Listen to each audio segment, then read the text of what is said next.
what's going on YouTube? I am going to continue and follow up with my first video. And hopefully you can hear me alright because my neighbor decides to mow the grass. Which I don't blame him, it's been raining. I'm going to start off today by doing a fuel filter change. And then I am going to follow that up with the oil change, new filter obviously. And then I'm going to kind of look at some of the other fluids and see how they look. I'm going to look at the rear diff fluid. I'm going to look at the trans fluid to see if it looks like it's all right, because I would prefer not to change them if I don't have to. The rear diff I don't really care about, that's easy enough. But we shall see. So I'm going to start off by doing the fuel filter up front. And to start off, we have to remove, or you don't have to, but it's easier if you remove the wheel liner, so that you can get underneath the fuel filter and take it from there. Alright, so once you've got your fender well off to a point that you can reach the filter, I didn't take mine the whole way off, just enough that I can get a good video of it and get to it fairly good. First thing you're going to do is undo this connector. I think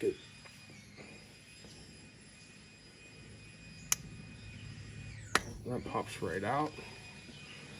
Then it really should just be a matter of twisting, but I'm going to go get my wrench for this so that I'm not pushing on it too much as I'm twisting. Alright, actually, so I was able to crack it with just my hands. Hopefully there's not a whole lot of fuel that comes out of here. There shouldn't be.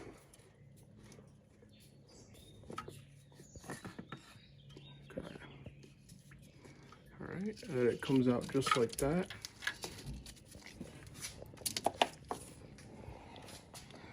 And there's a fuel filter removed. Alright, so once you've got your filter out, first thing you're going to want to do is you're going to remove this air water separator. You're going to want to remove this. This is a sensor and a water separator. And then you're going to want to dump all the fluid out, which I have. Make sure you're dumping it into some kind of containment, not just into the soil. And then I went with a AC Delco, and it comes with 2 new O-rings that we're going to place on now. So when I'm doing these O-rings, before I put them on, I really like to lube them up with something, whether it's diesel fuel or a little bit of oil. That's what I'm going to do here. I just take a little bit of this. Then I put it around the O-ring.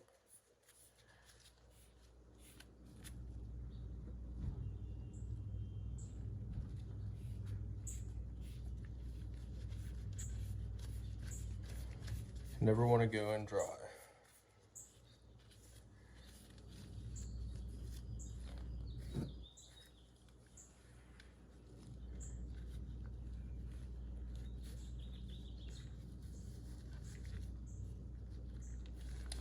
Make sure that is seated and in place.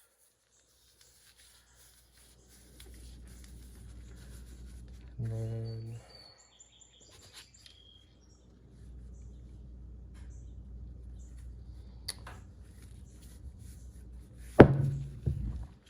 then you have to do the O-ring for the sensor and the water separator. Get it nice and oiled up, lubed up. Sensor out. Get some vice grips. So I do have some channel locks here. I'm going to make sure that I do not break this sensor because I do not want to buy a new one.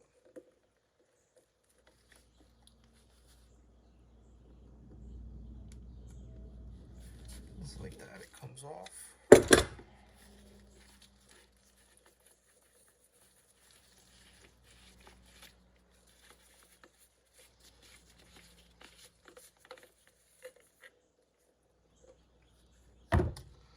You will want to remove the old O-ring, which I'm going to do now.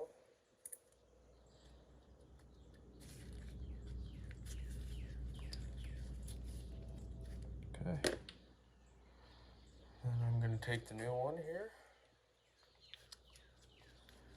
and I'm going to roll it down until it hits home.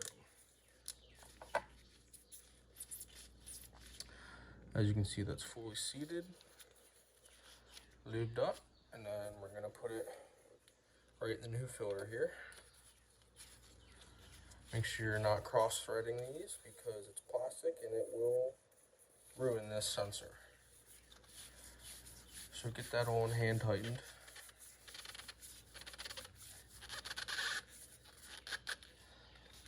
Then take your channel locks or whatever again.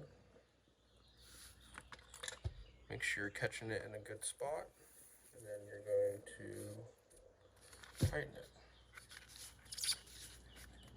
Okay, so everything's good there. I'm going to go ahead and clean up this O-ring. Did sit down on the table. Then I'm going to lube it back up, and then we're going to go over and put it on the truck. Okay, when you get back over the truck here, you're going to want to make sure that there's no O-ring or seal in there from the last filter here. So you don't want to double up on that. I'm gonna get this here, and we're just gonna screw it on. I don't know if I can do this with one hand, but I'm gonna get it started and then continue. All right, so once you've got your filter turned on, I just hand tighten them. I let the O-rings do the work. Make sure that you plug your plug back into the sensor here, and then we can go up to the top and we can prime it. All right, so once you have everything buttoned up down below, you do have to bleed this in the air. There's a bleeder screw right there. That some people use flatheads. I'm going to use a 13mm socket on that. All right, so once we got our socket here, going to get in here. Hopefully, I said.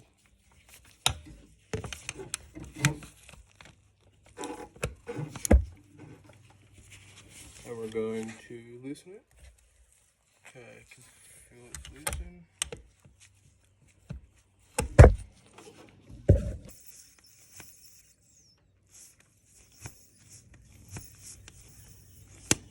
Okay, it's starting to get hard.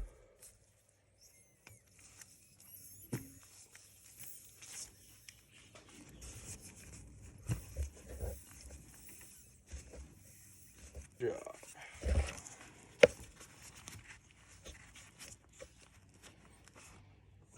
Okay.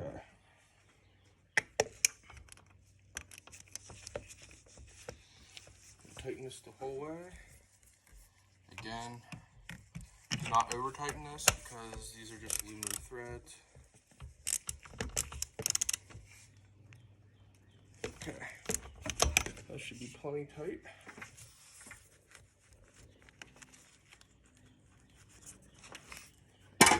Make sure everything's plugged in up top here.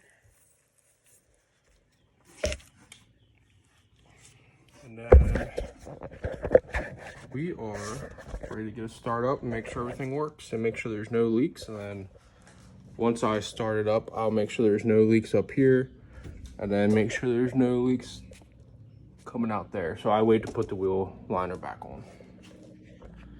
All right, so we're gonna give her a try here.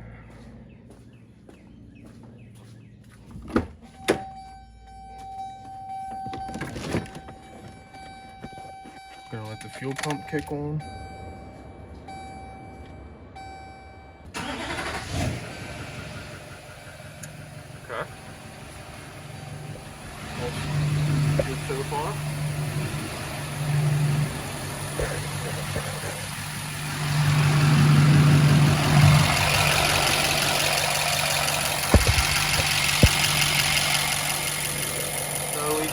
there.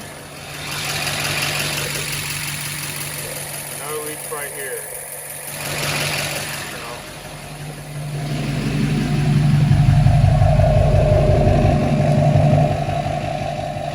Man, that sounds good.